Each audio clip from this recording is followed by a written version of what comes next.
ایک دوست نے اپنے ایک دوسرے دوست سے قرض لیا اور قرض لینے کے بعد جو ٹائم تھا وہ پورا ہو گیا. اب پیسے اس نے نہیں لوٹائے. بڑی کوشش کی اس نے کہ بھائی میری رقم واپس دے دیں, اس نے نہیں دیا. اب وہ یہ کیس لے کر عدالت میں چلا گیا اور جج صاحب سے جا کر اس نے کہا کہ اس نے میرے پیسے دینے اور یہ میری رقم نہیں لوٹا رہا. جج صاحب نے کہا کہ تمہارے پاس 30 دن ہیں, ود ان 30 days تم نے اس کے پیسے واپس لوٹانے ہیں ورنہ پھر تمہارے خلاف فیصلہ ہو جائے گا. تو وہ شخص گھر گیا. اب اس نے کیا کیا, اس نے صبح سے لے کر شام تک درود پاک پڑھنا شروع کر دیے. 1 دن 2 دن 3 دن 27 دن ہو گئے. وہ درود پڑھتا رہا اور انتظار کرتا رہا. پیسے تو تھے نہیں, تیسرے دن عدالت میں پیش ہونا تھا. 27 دن گزر گئے, 28ویں رات آ گئی. خواب میں اس کو کسی نے آواز دی کہ گھبراؤ نہیں, تمہارا قرض ادا ہو جائے گا. اگلے دن پھر درود پاک پڑھتا رہا. اب نبی پاک کی خواب میں زیارت ہوئی. آقا علیہ الصلوۃ والسلام تشریف لائے, فرمایا گھبراؤ نہیں, تمہارا قرض ادا ہو جائے گا. تم علی بن عیسیٰ وزیر کے پاس جاؤ اور اس سے کہو وہ تمہارا قرض ادا کر دے گا. اب جب صبح اٹھا تو بہت خوش کہ نبی پاک کی زیارت مجھے ہو گئی. لیکن پھر خیال آیا کہ میں اگر وزیر صاحب کے پاس گیا اور انہوں نے مجھ سے کوئی ایویڈنس مانگ لیا, کوئی پروف مانگا, کہ میں کیسے مان لوں تمہیں نبی پاک نے بھیجا ہے, تو اس بات پر تو میرے پاس کوئی دلیل نہیں ہے. اب تیسری رات آ گئی, آخری رات ہے, صبح عدالت میں جانا ہے. درود پاک پڑھتے پڑھتے سو گیا. سرور کائنات علیہ الصلوۃ والسلام نے خواب میں پھر کرم فرمایا. فرمایا علی بن عیسیٰ وزیر کے پاس جاؤ, وہ تمہارا قرض ادا کر دے گا. کہ حضور میں چلا تو جاتا, مگر اگر وہ مجھ سے کوئی پروف مانگتا, کوئی ایویڈنس مانگتا تو میں کیا جواب دیتا. پیارے آقا علیہ الصلوۃ والسلام نے فرمایا کہ ایسا کرو, اسے یہ کہنا کہ آپ کا ایک راز ہے جو آپ جانتے ہیں اور رب جانتا ہے, اور وہ راز یہ ہے کہ آپ روزانہ فجر کے بعد 5000 بار درود پاک پڑھتے ہیں, اور جب تک درود پاک مکمل نہیں ہوتے آپ کسی سے بات نہیں کرتے. اب جب صبح اٹھا تو بہت مطمئن کہ اب تو دلیل بھی آ گئی ہے.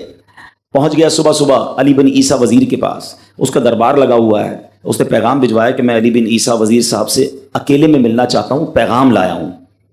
درباری نے آ کر پوچھا, وزیر صاحب پوچھ رہے ہیں کس کا پیغام لایا ہو؟ کہا میں نبی پاک علیہ الصلوۃ والسلام کا پیغام لایا. فوراً وزیر صاحب نے بلا لیا. کہا فرمائیے.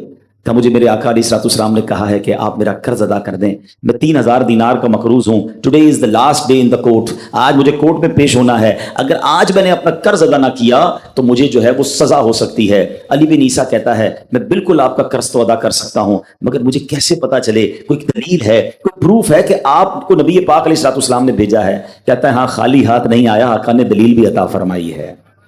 اچھا بتائیے کیا دلیل ہے؟ دلیل یہ ہے کہ آپ کا ایک راز ہے جو صرف آپ جانتے ہیں اور آپ کا رب جانتا ہے.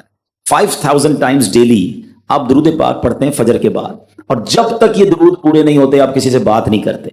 آپ ذرا پہلے تھوڑی دیر کے لیے امیجن کریں کہ جو وزیر 5000 بار روز درود پڑھتا ہوگا وہ عاشق رسول کیسا ہوگا. اس کی تو لاٹری نکل آئی نا, وہ تو خوشی سے جھوم اٹھا, کہتا مرحبا یا رسول اللہ, میرے درود پاک قبول ہو گئے, بہت خوش. اب ابھی بیٹھے ہیں آپ. کمرے میں گیا, واپس آیا اور 3000 نہیں 9000 دینار لے کر آیا. کہتے 3000 تو نبی پاک کا حکم, مرحبا یا رسول اللہ, 3000 اور لیجیے, آپ نے اتنی اچھی خبر مجھے سنائی, اتنا پیارا خواب سنایا, آپ کے قدم میرے گھر تک آئے, اور 3000 مزید لے جائیے, اس سے اپنے بچوں کے لیے کوئی کاروبار شروع کیجیے, اور ایک وعدہ بھی کیجیے, زندگی میں آئندہ جب بھی آپ کو کوئی ضرورت پڑے گی نا, آپ میرے پاس آئیں گے, میں آپ کا بھائی ہوں. اب یہ دیوانہ بڑا خوش ہو کر عدالت پہنچا. اچھا everybody expecting over there, سب یہ سوچ رہے تھے کہ یہ اس نے آج گرفتار ہی ہونا ہے, کیونکہ تھا ہی کچھ نہیں اس کے پاس, پہلے ہی کہہ دیا تھا کہ میں کولیپس ہو گیا ہوں. اب عدالت میں جاتے ہی اس نے 3000 دینار جج صاحب کو دے دیے کہ صاحب اس کا میرا قرضہ ادا کر دیں, میں جو ہے وہ اپنے قرضے سے بری ہونا چاہتا ہوں. جج صاحب ہوتے ہیں, انہوں نے کہا قرضہ تو ادا کر دیں گے, پہلے بتاؤ پیسے لائے کدھر سے ہو؟ تم تو کہتے تھے پیسے نہیں تھے تمہارے پاس, اتنی بڑی رقم کیسے انتظام کی؟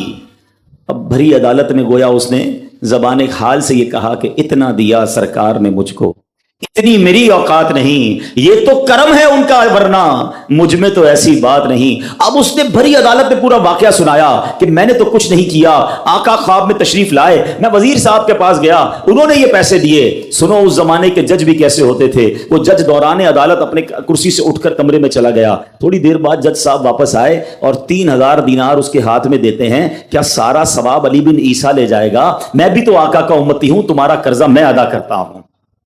اچھا اب جس نے کیس کیا تھا, سبحان اللہ, کیا ماحول تھا, کیا انداز تھا, کیا دل تھے, وہ بھی تو دیکھ رہا ہے. کہتا ہے میں بھی تو آقا کا امتی ہوں, رکے ذرا, کاغذ قلم دیجئے, بندے کو میں قرضہ ہی معاف کر دیتا ہوں. اچھا قرضہ ہو گیا معاف. اب جو 3000 جج صاحب نے دیے تھے وہ بندہ کہتا ہے جج صاحب ہوں واپس لے لو، میرا تو قرضہ ہی ادا ہو گیا. تو جج صاحب کہتے ہیں جو پیسے آقا کے نام پر نکال دیے میں نے واپس نہیں لینے، یہ سارے تم ہی لے جاؤ. اب یہ 12,000 دینار لے کر یہ عاشق رسول جھومتا ہوا اپنے گھر پر جا رہا ہے.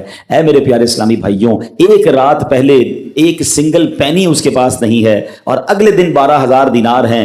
درود پاک وہ وظیفہ ہے جو دل سے پڑھا جائے تو سبحان اللہ یہ مصیبتوں کو ٹالنے والا وظیفہ ہے، یہ پریشانیوں کو دور کرنے والا وظیفہ ہے. اور یہ میں نہیں کہہ رہا، خود سرور کائنات علیہ الصلوۃ والسلام کی حدیث ہے جس کا مضمون ہے کہ جو پریشانیوں میں ہو، جو مصیبتوں میں ہو، اس کو چاہیے کہ مجھ پر درود پڑھے، کہ درود پریشانیوں کو لے جاتا ہے، مصیبتوں کو لے جاتا ہے. ایک شاعر نے کیا خوب لکھا ہے اور واقعی حق لکھا ہے، ہر درد کی دوا ہے صلی علی محمد، ہر درد کی دوا ہے صلی علی محمد، تعویذ ہر بلا ہے صلی علی محمد.